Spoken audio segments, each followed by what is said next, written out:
Hi there, and thank you for watching this video on interviewing. I'm recording this using WebEx, and I'm going to click out of that right now and see if I can get rid of that little box. There we go. Today's presentation is on interviewing 101, and so I'm going to go over the basics of interviewing. Now, if you have an interview coming up, I highly suggest that you meet with a career advisor one-on-one to talk about that specific organization, their culture, and the type of opportunity you are applying to. Because you'll see through a lot of this presentation that I'll say it depends, because each industry and each company even has its own culture. But with that being said, let's go ahead and get started. Um, let's first start with the pre-interview. And this is really, really important because you want to show up to the place prepared and ready to talk. And so there are some key things that you need to do. And the first thing is really start with yourself. Yourself, know what you've done, review your resume, and think about the relevant stories that you've acquired through school projects or internships or service that you can talk about when you're answering these questions employers will ask during your interview. So again, that starts with just going back through your resume, reading through it and saying, oh yeah, I definitely want to talk about this, this, and this. And you should also go back to the job description and read and look for the specific skills and experiences that they're looking for, because that's obvious that they're going to ask questions about that. So first, know yourself, know your resume, and know the stories that you want to tell. Next, you want to research the company. And I don't mean just going to their About Us page and reading that for 30 seconds. I mean, go through their website and see who their clients are. See what they've been doing in the press lately. Have they been nominated for something or won any awards? Who are their competitors and how are they stacking up against those competitors? So all of these things are really, really important because these questions or these themes might pop up during the interview. And as we'll talk about later, we really want to make sure that it shows through that you're really excited about this opportunity in this organization, and that is revealed to employers through the research that you've done. Practicing, this is really important. So this is why mock interviews are important. We have a virtual mock interview tool that I'll talk about a little bit later. But this is a skill. So just like any other skill, you have to practice, practice, practice to get better. So you can practice with the career advisor, you can practice with the faculty member, or just practice talking to yourself as you're driving to and from school or whatever. So practice is very important. And then limiting surprises. So this means anything from making sure you know where to park, making sure that you're on time, making sure that you know what to wear and that that suit or whatever it is that you are going to wear is ready and not stained the morning of the interview. These are things that seem simple, but it's really, really important because we want this day to be about you sharing your experiences and learning about the company, not trying to cover up a coffee stain that you got last week but forgot to get your blazer dry cleaned. All right, speaking of blazers, let's talk about what to wear. And again, this is going to be my very first, it depends. So it depends on the company and the organization. So you have places like Deloitte or Goldman Sachs where it's a very three-piece suit type of thing. So it's going to be very, very formal. And then there are places like Google where it's the exact opposite. They do not want you to show up wearing a formal suit. You're probably expected to show up wearing a t-shirt and jeans. And in fact, I worked with a student before who had two interviews, one with Google and then one with a financial institution that same day.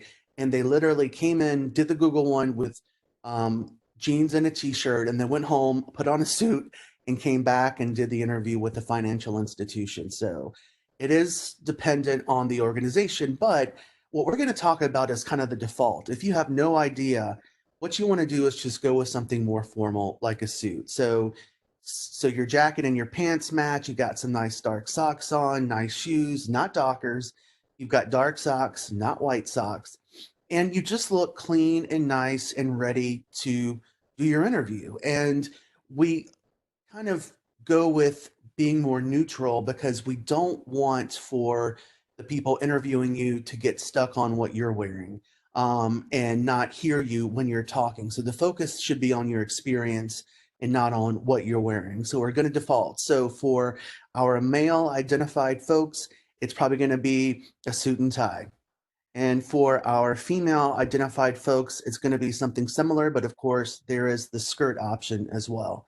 And then for our genderqueer, non-binary folks, so look professional. So depending on what you want to wear, just make sure it's uh, professional looking, it's pressed, and it's clean, and you kind of err on the fault of being neutral and show up and do a good interview. So here's some other dress considerations and how to approach them. And again, I'm going to say it again, this depends. So when it comes to tattoos and piercings and hairstyles, it's going to depend on where you want to work. If you're going to work at an IBM, it's probably going to be a little bit more conservative. But if you're going to work at as a graphic designer for a tattoo parlor, then it's probably going to be pretty important that you match the culture. So there are ways to find out how to dress. And so one way is just by going through their website to see how they're presenting themselves and if they have any pictures of the people that are working there. The best way is to actually talk to someone that works there and say, what's okay and what's not okay to wear to an interview. Because I'm sure people that work there have seen other people come in and interview before, and they've seen people that successfully did it and people that didn't do it so well. So they can say, here's what we prefer during an interview. So talking to people in your network is very, very important. Um, Scent is also important because some folks really put on a lot of perfume or cologne and don't realize that the person interviewing them might have an allergy or asthma or might get a headache from that. So keep scents to a minimum. And if you are a smoker, don't smoke before the interview. And please don't smoke and then spray some perfume on, because then you just smell like an ashtray with perfume on it. So be aware of those. And again, I talked about culture variations at the different companies. So again, looking at websites, talking to people that work there can give you some really great pointers for how to dress for that specific interview. Things to bring. So pretty basic stuff. So I like to bring a padfolio with a pen and paper because I like to take some notes. I also like to have that padfolio because I'll have already written down some questions that I want to ask the employer, and I don't want to forget those. So I want to have those with me as well. I also want to have a place where I can collect business cards as I'm interviewing people so I can get back to them and send them a thank you email. Um, Resumes. Always bring a few extra resumes because you never know if someone's going to be invited to your interview last minute and they haven't had a chance to go through all of your application materials. So bring a couple of extra copies of your resume. Yes, on the nice paper if you can get it. Business cards, they're fine, but they have your resume. So I don't think that's necessarily a must have. And of course, look presentable. Look presentable and professional, because this is you on your best day. And so you want to reflect that, because you want to impress the employer. So here are some things to think about before the interview. Um, know why you want to work for this employer. And so this goes back to the research that we talked about earlier on. No, I want to work for your agency because I love that you work with these clients. I especially love this campaign that you did this with this client. Show them that you have done that research and show them that you're excited about their brand or their mission or what they're doing, and also what you can bring to enhance that. So do your research and know why you want to work for the employer. Um, know what this employer has to offer that other employers don't. So again, that goes back to your research, and it can't be something like, oh, or you're based in a cool location. Um, that's not going to fly as well. But again, going back to your research and saying, I really like this organization as opposed to your competitors because of these professional development opportunities that you offer. Again, go back to your research. What does this employer pride themselves on? So what are they proud of? I know that at Elon University, it's experiential education and study abroad. That's what we are known for. And so that's what we pride ourselves on. And so you see that everywhere. And then know what questions you're going to have for the employer. And we're going to talk more about that a little bit later. And as you're thinking about overall why you're doing the interview, it's really what the employer wants to know is, why does this person want to work here for this organization in this role? And what makes them better than any applicant that I'm interviewing? And so those are the things that you want to be thinking about as you're doing your researching and preparing for the upcoming interview. So once we get there, as soon as you roll up in that parking lot, you are starting the interview. So be aware of how you're driving, how you're parking. When you walk in that front door and you talk to the person that's the secretary, they are probably the hub and the backbone of that organization. So treat that person well. And of course, you want to come across as positive and excited to be there, smiling and confident, and practice your handshake, because I've noticed a lot of people don't do that very well. And so it might be good to ask a faculty person or a friend or a family member, or just do a YouTube search to find good professional handshake and make sure that you're given a good handshake and it's not one of those kind of weak ones where or you're overly assertive trying to break someone's hand. So that's important. So having that good handshake makes makes an impact. And of course, be yourself. Everyone says that, but it's true. I find that when I do mock interviews with them, it's like they're trying to be a version of themselves that they think the employer wants them to be. And I get that, but as I'm interviewing you for your skills and your experiences, but also I want to make sure that I'm going to be working with a cool person or someone that I would enjoy being around. So that's why it's important to be yourself. So now we're going to talk about some interview questions. And this is a really good rule, the 20-second to 2-minute rule. We want to avoid answers to questions that are too short or way too long. So an example of a question that is or an answer that is too short would be, Ross, tell me why you want to work at Elon. It's great here. That's not a good answer.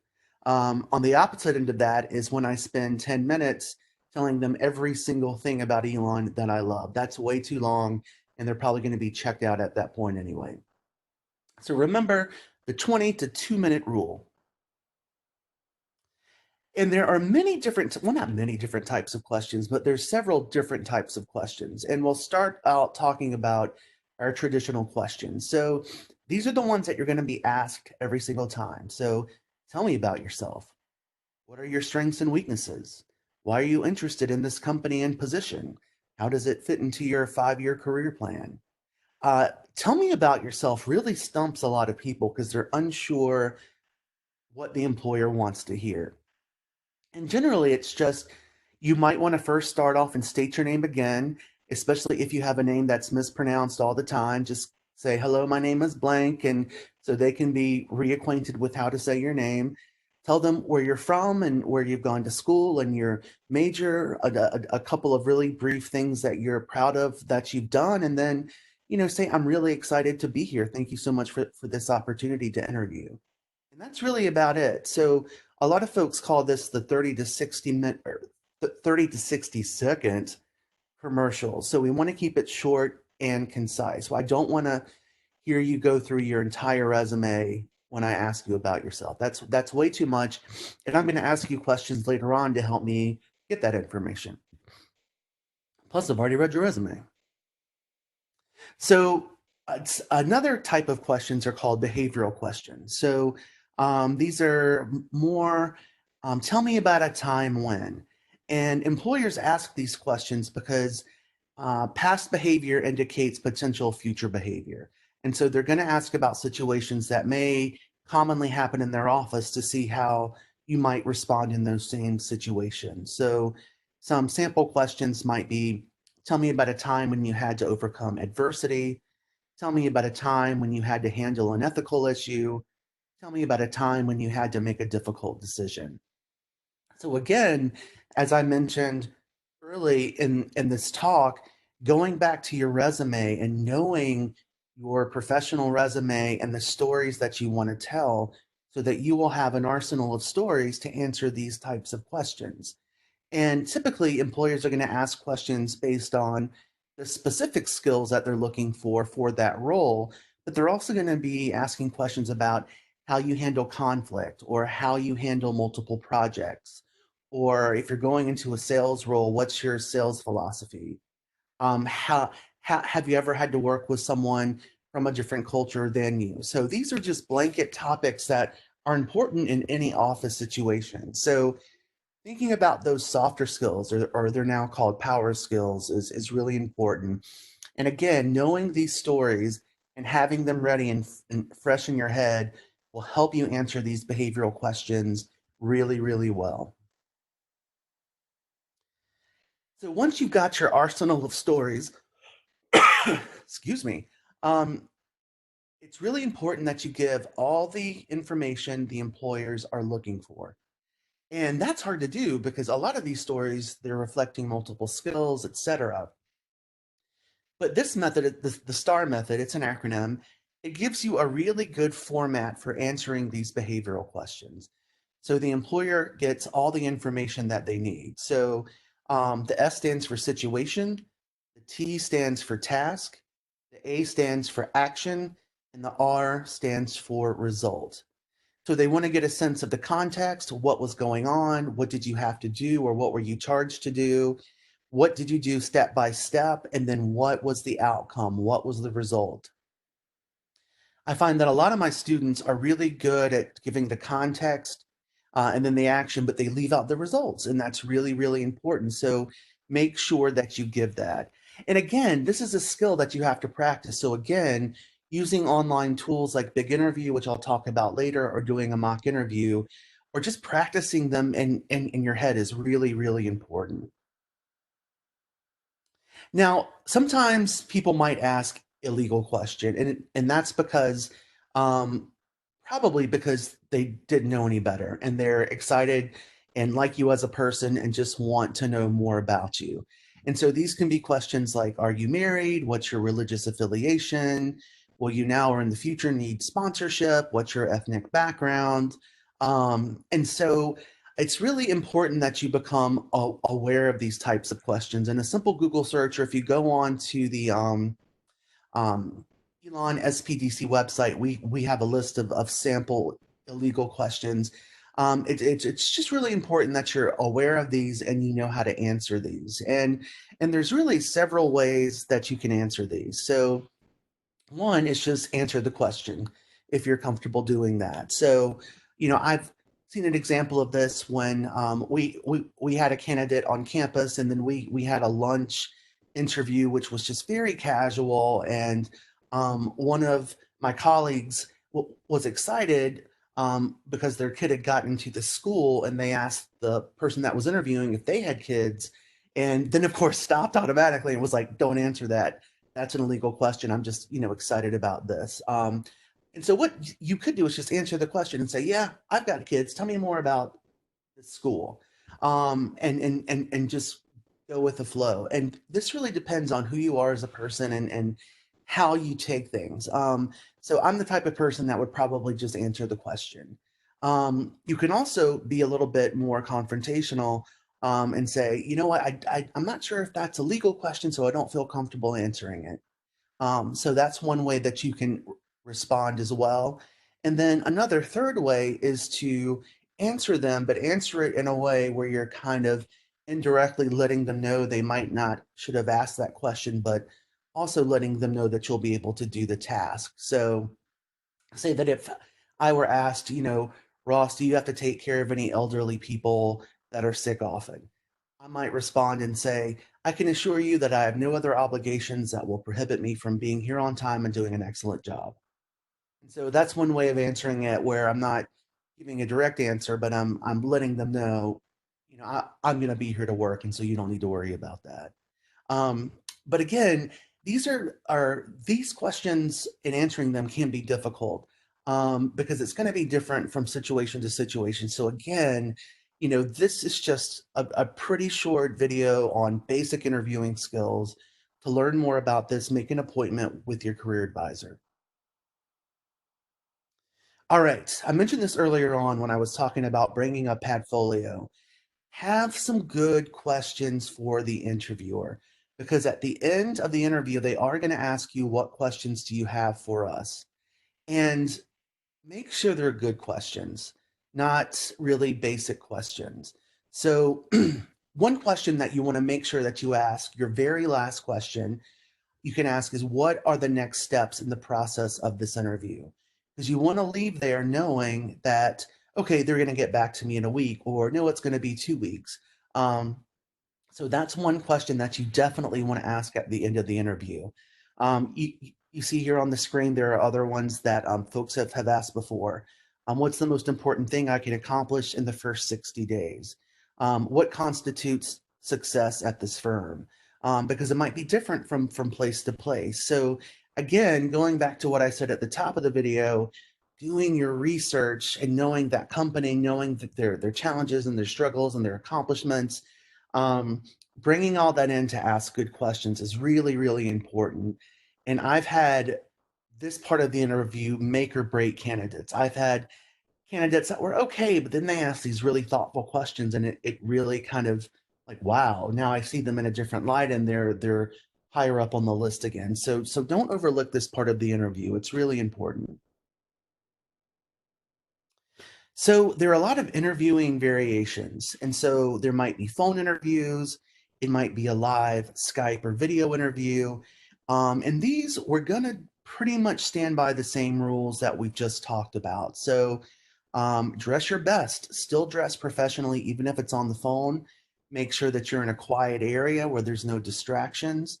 Um, Speak clearly, and that's going to be important because sometimes, even with phones, there can be disturbances on the line, things like that. And since on the phone they can't see you, it really is important to smile because they can actually hear that.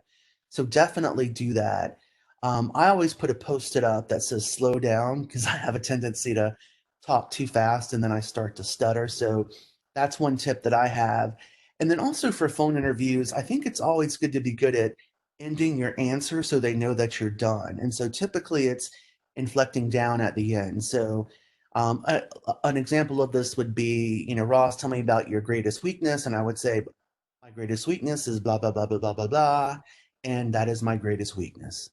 And so now they know that I'm done talking and they can ask the next question. So that's one trick that I've learned. And also, you can have your resume in front of you on a phone interview. So that's great. But I would not write down answers and read them directly from the piece of paper or the screen because people can hear that and it just sounds so scripted. And it's better just to not do that because people can tell. All right, for the Skype video live interviews, it's pretty much the same thing. It's technology, so there might be some glitches, but just kind of roll with the punches. Stay calm. Be aware of how much you're moving. If you're leaning backwards or forwards, or if you use your hands a lot. If you're too close to the screen, that can be really weird. But you don't want to seem too far away as well.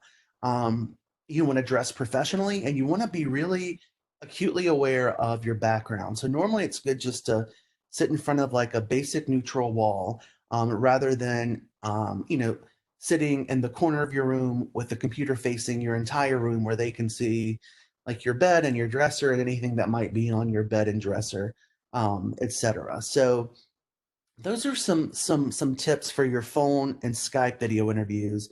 Again, uh, come to talk with an advisor to get help that's specific to your needs. So something that's come up in the past couple of years is called on-demand interviewing. And some of you may have already had some of these. The companies that do these are it's called HireVue, Sunroo, etc. And what it is you'll get an email saying, "Hi, we want you to do this taped video interview by this date. Please send us a date and time that works for you." And then they'll send you a link, and either someone that's pre-recorded will pop up and ask you questions, or it'll just be text asking questions. And you'll have a couple of times where you can practice the answer, and then you will have to submit a full and final answer. So you'll have to actually read the prompt, press record, and then they will record you as you're answering the question. And it's going to be timed. So you might have 30 seconds to answer a question, or 60 seconds to answer a question, but there will be a clock up there that will show you how much time you have left. And for some of these places, you can do your answer and then not like it and then do another one. For some it's unlimited. For some, they might just allow you to do that once or twice. Um, but it's really important that when you get these emails, just make sure that you follow the directions. And if they ask you to, download any software, or make sure that you have X, Y, and Z accessible on your computer, make sure that you've got that done, and you'll find your quiet place, and then you'll probably get about 3 to 5 questions, and you can practice them, and then they'll record them, and then those are going to be sent to the recruiter and probably hiring managers. And the purpose of this technology, and what's great about it, is that it makes it really easy for an organization that has offices across the globe to say, here's this great person, and just here's a link to their video answers, and then send them out to people all over the globe so that they can read them or watch them at their leisure. So it's really helpful for the employer. And we're seeing these more and more and more from companies like Pepsi to Kraft, even to Reuters. It's just, it goes across all industries. So this is something that if you haven't experienced yet, you probably will. And I talked about Big Interview a little bit earlier, but Big Interview is our online interviewing resource where you can record yourself interviewing. And so this could be a great way to practice these types of interviews. So on-demand interviewing typically these might happen first, then they might do a live phone or Skype interview, and then they might bring you on their site for a face-to-face interview. So after the interview, this is really important because so many people blow it. You want to be grateful, and you want to send a thank you note after your interview. Um, we want it to be within maybe 24 to 48 hours, and just send them a nice note. And people prefer to have them sent individually to them instead of just as a big group. So that's why it's good to collect business cards if you can when you are doing the interview. But just send a note saying, thank you so much for your time. I'm still really interested in this role. If you have any more needs or need more information, please let me know, etc. And so just being grateful and thankful and sending these will help you stand out, because a lot of people don't do this. And it also gives you an opportunity. Say if you were asked a question and it kind of stumped you a little bit and you wish you would answer it a bit better, you can revisit that in your thank you note. So for example, I could write something like, I've been thinking about the question that you asked about diversity at Elon. And after thinking about it more, I've come to the conclusion that blah, blah, blah, blah, blah, blah, blah. So it gives you a chance to maybe rebound from a question that you might have, not done so well with during the actual interview. Um, so yeah, send that thank you email. And people love thank you notes as well. So if you have the address and can send them that day, that's even better. All right. Again, this has been the quick and dirty interviewing 101 video. Again, I highly recommend that you make an appointment on Elon Job Network with your advisor to do mock interviews. And then also meet with us, because there are other really great resources that we can show you too, like Big Interview, and then some online places where you can actually go and find out the types of questions that specific companies ask for specific roles at their organization. So please make sure to make an appointment. And again, thank you for your time. And I'm going to try to gracefully turn this off. And here we go. Have a good one.